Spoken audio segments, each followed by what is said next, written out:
Dalam video kali ini saya nak kongsikan beberapa tips penyelenggaraan sendiri lah. Kalau especially bagi mereka yang first time beli kereta ke atau pemandu baru lah. First time beli kereta, tak kisah kereta apa kan. But kadang-kadang kita depend sangat dengan service center. Tapi kadang-kadang kita jauh daripada service center, kita pergi travel ke, kita balik kampung ke, kan. Service center jauh daripada tempat yang kita tak tahu kat mana service center. Jadi kita kena tahu juga sedikit tentang penyelenggaraan apa yang ada dekat dalam boot depan tu. Kan kita selalu duduk dalam je, tak pernah tengok apa yang depan tu. Ada orang tak pernah langsung buka kan. Dia pergi service center je baru dia buka. Okay, so kita ambil lah tahu sikit tentang apa yang dekat boot depan, supaya kita tak terlalu panik lah bila ada masalah berlaku pada kenderaan kita. Tak semestinya kereta baru tak rosak. Okey, yang pertama sekali lah cek tahap ataupun level minyak enjin. Pastikan dia berada di antara low dengan full. So biasanya kita akan cabut dulu, kita bersihkan dengan kain ataupun tisu. Lepas tu anda dip balik semula atau masukkan balik semula untuk terlihat kat mana level tu. Tapi untuk periksa ni, jangan start enjin dulu dalam keadaan enjin mati. Kalau level masih di antara atau hampir dengan full tu, biar je, tak ada masalah. Melainkan dia terlalu rendah di bawah low ataupun dekat-dekat dengan low tu, baru anda top up. Beli dekat stesen minyak, satu botol ke, anda top up sikit je lah. And then pergi service center, check kenapa minyak enjin ada terlalu sikit.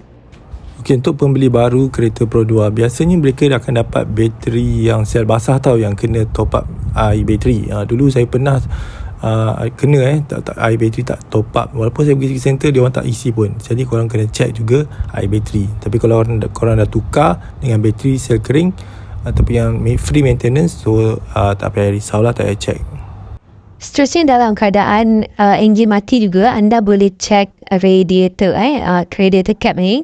So pusingkan dia, make sure enjin tu tak panas, tak hidup pagi-pagi kan. So make sure dekat dalam radiator tu, kat lubang tu ada air. So maknanya radiator tu berfungsi dengan baik lah. Okay, kalau tak ada air, biasanya temperature tinggi, hot. Jadi boleh terbakar dan sebagainya lah. So mungkin ada kebocoran dan sebagainya. So anda kena letak air kalau ataupun coolant masa sekiranya anda tak tengok tak ada air. Okey, satu komponen penting juga dengan radiator tadi lah, radiator spare tank ni. Ni tangki air ataupun coolant. Sekiranya radiator tu tak cukup air tu diambil daripada tabung ni, spare tank ni. So make sure spare tank ni pun ada bekalan coolant atau air yang cukup. Make sure dia berada di tengah-tengah ataupun full, lagi bagus lah. So anda boleh isikan coolant yang sesuai. Untuk kereta baru, biasa gunakan coolant sahaja. Ada orang dia campur coolant dengan air So ada banyak mazhab tentang ni. Pastikan tutup betul-betul spare tank dan juga radiator tadi kalau anda pernah check. So jangan longgar, so dia penyebabkan air ataupun coolant keluar. Okay, satu lagi komponen yang penting juga ialah minyak brake, brake oil. So pastikan dia di level yang betul lah. So antara low dengan full. Anda boleh top up sekiranya terlalu rendah.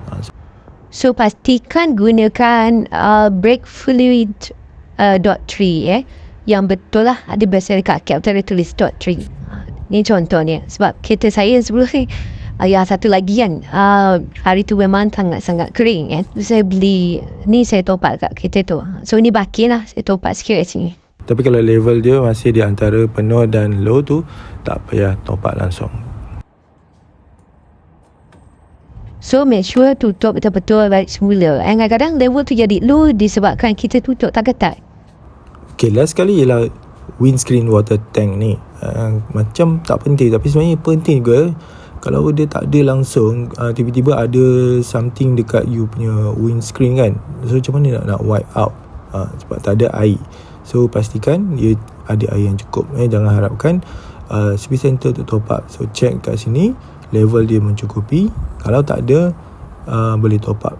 So that's why better simpan lah satu botol mineral dekat boot belakang ke, ataupun dengan air sekali.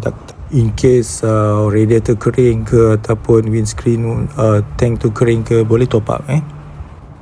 Kalau boleh dalam windshield tank tu ada windshield washer sekali lah kan, supaya dia dapat bersihkan kotoran yang degil. Kadang-kadang kalau air saja tak mencukupi, so dia perlukan something macam sabun kan, windshield washer. Biasanya dekat Pro 2 kadang dia top upkan sekali.